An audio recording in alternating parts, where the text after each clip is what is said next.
The first sketch tool we'll take a look at is the line. First, notice that the line tool has a drop-down menu, and it contains the line tool and the centerline tool. I'll discuss the centerline tool in a later lesson. For now, I'll activate the line tool by clicking the line icon in the drop-down menu, or click the main icon itself. As I move the cursor into the graphics area, you see that it has changed to a pencil with a line underneath. This is to let me know which tool is active. If I switch to other tools by clicking on these sketch tools icons, you can see the cursor feedback will change. Let me get back to the line tool. To create a line, I click to begin, move my cursor, and click again. After selecting the second time, you can see a point was added, and another line segment has started. This is a convenient way to create a chain of lines. I simply continue to click and more line segments are added. To end the chain of lines, I can right-click and select End Chain from the pop-up menu. Another way to end a chain of lines is to double-click. When you double-click, the last point you added becomes the end of the chain. There is a slight variation to this method of creating geometry that many users prefer. Instead of clicking to begin a line segment, then moving the cursor and clicking again to add a point, you have the option of click dragging.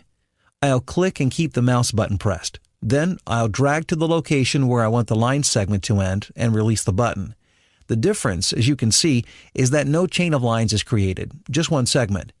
For those that don't want to worry about ending chains either by right-clicking or double-clicking, this might be a better method. Other sketch tools work very much like the line tool. Let me clear this sketch by deleting these lines. To delete sketch items, all you have to do is select them and press Delete on your keyboard. This can be an annoying stumbling block that trips up many new users.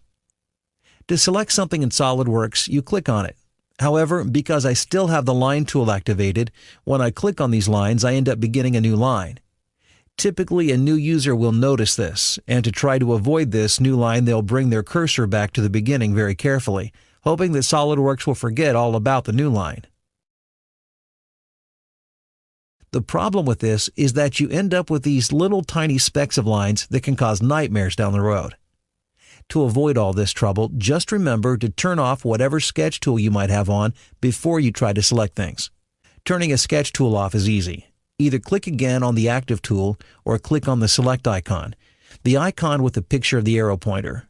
For those of you that like to use right-click shortcuts, you can also right-click and pick Select from the pop-up menu. Another very popular method to exit from an active tool in SOLIDWORKS and return to the Select tool is to hit the Escape key on your keyboard. Now with the Select tool, I can click on these lines to select them and press Delete on the keyboard to delete them. If you want to select more than one line, just hold down the Control key as you click on the lines. You can see several lines turn blue, meaning that they're selected. When I press Delete, they all go away. One last trick to selecting items in a sketch. If you have a group of items to select, you can click and drag a box around them to select them all at once. Dragging a box from the left to the right will select any elements that are completely inside of the box. Notice the box selection appears in a solid line. Dragging from the right to left will select any elements inside of the box or crossing the box boundaries. This time, notice the box selection appears with a dashed line.